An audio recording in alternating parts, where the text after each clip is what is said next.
అవకాశం ఇచ్చినందుకు ఎవరికి స్తోత్రం చేద్దాం కండి. హల్లెలూయా, హల్లెలూయా. ఎందుకంటే ఈరోజు బల్లారదన్న కనుక దేవుని బిడ్డారా, దేవుడిచ్చిన మంచి సమయంకై దేవునికి స్తోత్రం చెల్లిద్దాం.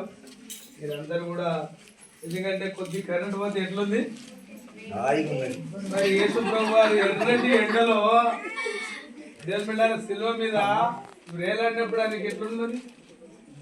హల్లెలూయా, హల్లెలూయా. ఎట్లుంది బిడ్డ?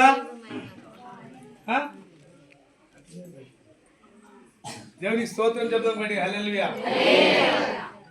దేవుని బిడ్డలారా, ఏది ఏమైనా దేవుని యొక్క కృపను బట్టి నేనేం ప్రసంగం చేయను ఇప్పుడు. హల్లెలూయా, హల్లెలూయా.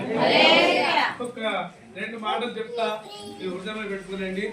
రోమీయులకు రాసిన పత్రిక 14వ అధ్యాయము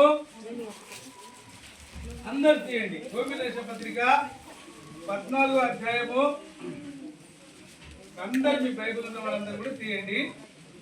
రోమీయులకు రాసిన పత్రిక 14వ అధ్యాయము. నీకున్న విశ్వాసము దేవునికి స్తోత్రం చెప్పండి. హల్లెలూయా, హల్లెలూయా. దేవుని బిడ్డారా, దేవుని ఎందు మనకు విశ్వాసం ఉందంటే ఆ విశ్వాసాన్ని మనం ఏం చేయాలంట? మనకు మనమే జాగ్రత్తగా ఉంచుకోవాలి. స్తోత్రం చెప్పండి. హల్లెలూయా.